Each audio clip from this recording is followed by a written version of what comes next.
নমস্কার বন্ধুরা, Surajit academy YouTube চ্যানেলে তোমাদের স্বাগত জানাই। 2024-25 শিক্ষাবর্ষে, অতএব এই বছর যারা তোমরা পড়াশোনা করছো, সরকারি স্কুল এবং কলেজগুলিতে যারা পড়াশোনা করছো, তোমাদের প্রত্যেকের জন্য, যারা এসসি, এসটি এবং ওবিসি সম্প্রদায়ভুক্ত, তোমাদের জন্য ওয়েসিস স্কলারশিপ অনলাইন প্রক্রিয়া শুরু হয়ে গেছে।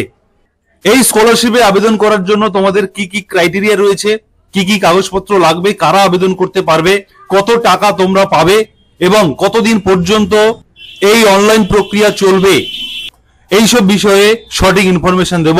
যারা সুরজিৎ একাডেমি ইউটিউব চ্যানেলে এখনো সাবস্ক্রাইব করনি, তোমরা অবশ্যই সাবস্ক্রাইব করে নাও, কারণ এই ধরনের গুরুত্বপূর্ণ ইনফরমেটিভ ভিডিও সবার প্রথম আমার চ্যানেলে নিয়ে আসি এবং সঙ্গে নোটিফিকেশন বেল বাটনটি অন করে দেবে।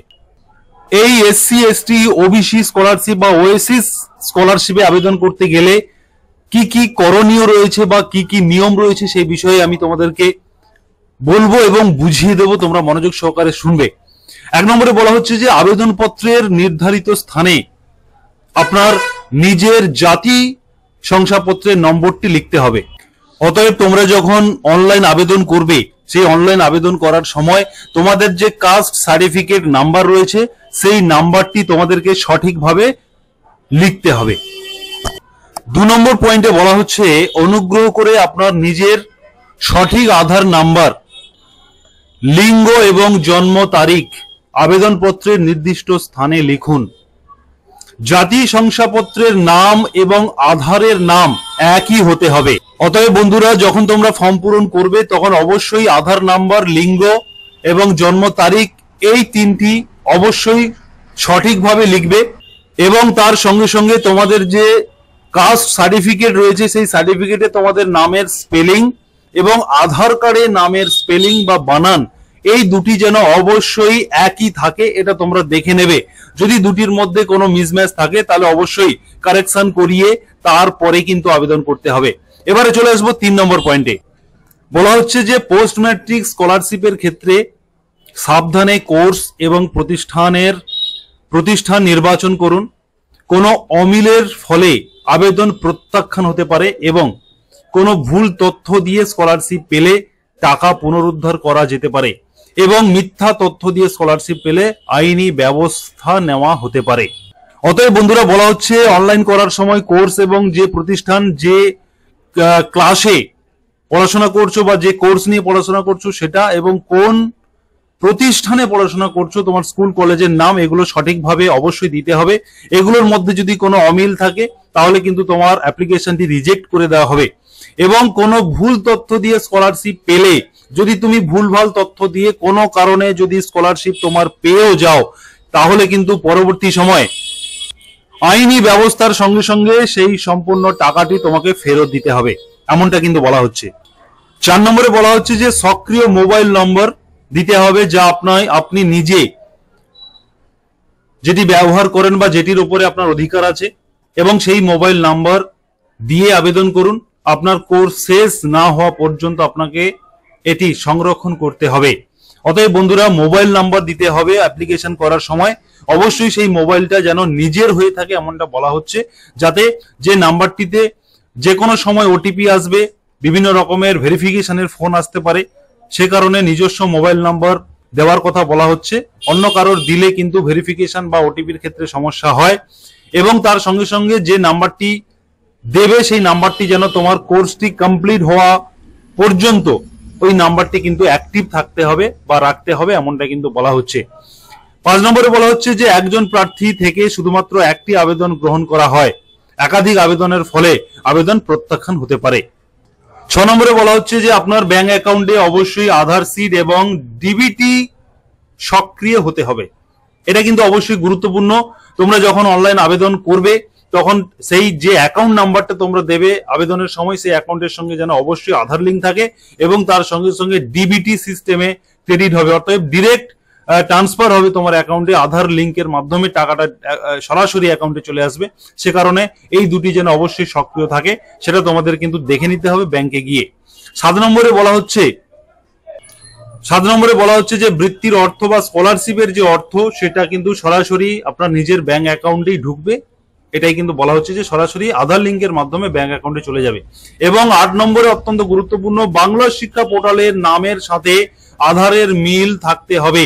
এমনটা যদি ঘটে যে আধারের নাম বা শংসাপত্র, যে কাস্ট সার্টিফিকেট, জাতিগত শংসাপত্রের যে নাম, সেই নামের সাথে যদি বাংলা শিক্ষা পোর্টালের নামের যদি মিসম্যাচ থাকে, সেক্ষেত্রে ভেরিফিকেশনে আটকে যেতে পারে, অ্যাপ্লিকেশনটি প্রসেসিং হতে সমস্যা হতে পারে। সে কারণে যদি পোর্টালের বানান ভুল থাকে বাংলা শিক্ষা পোর্টালে, সেক্ষেত্রে কিন্তু প্রতিষ্ঠানের সঙ্গে যোগাযোগ করে সেটিকে কারেকশন করিয়ে নিতে হবে, সঠিক করিয়ে নিতে হবে।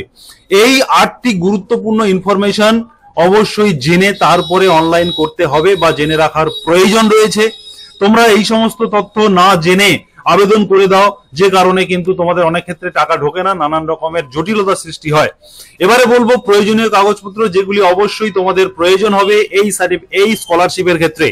প্রথমত আয়ের শংসাপত্র, অতএব ফ্যামিলির যে আয়, সেই আয়ের একটি শংসাপত্র বিডিওর কাছ থেকে, বিডিও এখন অনলাইনে করা যায়, বিডিও ইনকাম সার্টিফিকেট, অথবা পঞ্চায়েত সমিতির সভাপতির কাছ থেকে ইনকাম সার্টিফিকেট নিয়ে এলেও সেই সার্টিফিকেট দিয়ে আবেদন করা যাবে।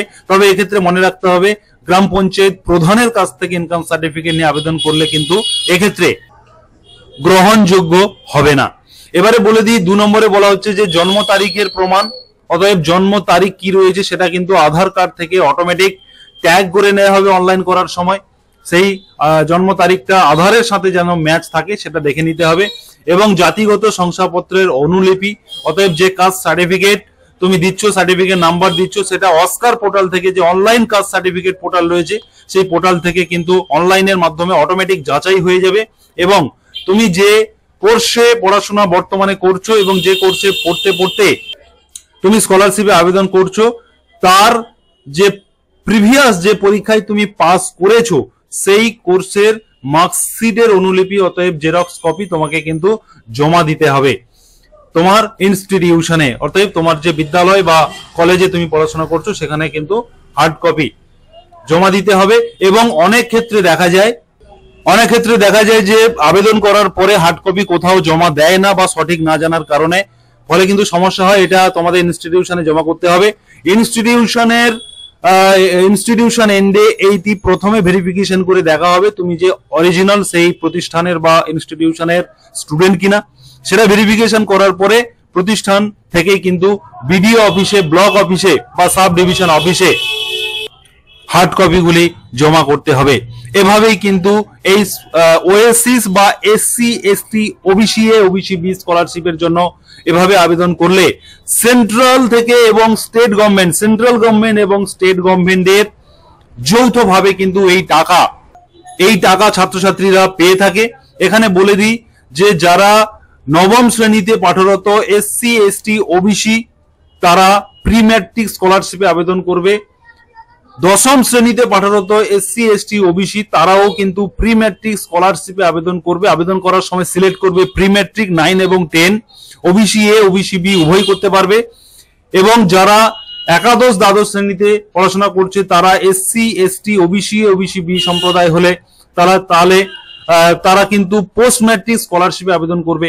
এবং যারা কলেজে পড়াশোনা করছে, তাদের জন্য কিন্তু একইভাবে পোস্ট ম্যাট্রিক স্কলারশিপে তারা আবেদন করে একটি অনেকগুলি টাকা কিন্তু সেন্ট্রাল গভর্নমেন্ট এবং স্টেট গভর্নমেন্টের যৌথ প্রয়াসে এই স্কলারশিপটি দেওয়া হয়। এটা এমনটা নয় যে এটা শুধুমাত্র স্টেট গভর্নমেন্ট দেয়, এমনটা কিন্তু নয়। যে কারণে অনেক টাকা পাওয়া যায় স্কলারশিপের মাধ্যমে, যেটা তোমাদের পড়াশোনার ক্ষেত্রে কাজে লাগবে। সরাসরি ওএসসিস এর যে অফিসিয়াল পোর্টাল, যেখান থেকে তোমাদেরকে অনলাইন আবেদন করতে হবে, সেই পোর্টালে সরাসরি আমি তোমাদেরকে অনস্ক্রিন দেখাচ্ছি। oasis.gov.in এই অফিসিয়াল ওয়েবসাইট থেকে আবেদন করতে হবে। যারা নতুন আবেদন করবে, তোমাদের জন্য স্টুডেন্ট রেজিস্ট্রেশন করতে হবে প্রথমত। এবং যারা রেনুয়াল করবে, তোমরা কিন্তু এখানে রেনুয়াল স্কলারশিপ অপশনে গিয়ে তোমাদেরকে রেনুয়াল করতে হবে। ইম্পর্টেন্ট অ্যানাউন্সমেন্টে গিয়ে তোমাদেরকে দেখিয়ে দিই, সরাসরি বলা হচ্ছে, নোটিফিকেশন দেওয়া হয়েছে যে 2024-25 সেশনের জন্য pre matric SC, pre matric ST, pre matric OBC, post matric SC, post matric ST, post matric ওবিসির জন্য অনলাইন আবেদন শুরু হয়ে কিন্তু গেছে। অতএব তোমরা এখনই আবেদন করতে পারো। তবে এখানে বলে দিই, এর লাস্ট ডেট কিন্তু ঘোষণা করা মানে এটা প্রতি বছর হয়ে থাকে, জানিয়ে দেওয়া হয় না। এটা কিন্তু লং প্রসেস, এটা 2 মাস 3 মাস 4 মাস পর্যন্ত কিন্তু চলতে থাকে। তবে আমি তোমাদের সাজেস্ট করব তোমরা অগাস্ট থেকে সেপ্টেম্বর মাসের মধ্যেই এই অনলাইন প্রক্রিয়াটি তোমরা কমপ্লিট করে নেবে। এই স্কলারশিপ বিষয়ে যদি তোমাদের আরো কিছু কোয়ারিজ থাকে অবশ্যই তোমরা কমেন্ট সেকশনে আমাকে জানাবে, অবশ্যই তোমাদেরকে রিপ্লাই দেবো। এবং তার সঙ্গে সঙ্গে অবশ্যই সাবস্ক্রাইব করে নোটিফিকেশন বেল বাটনটি অন করে দিও। ধন্যবাদ।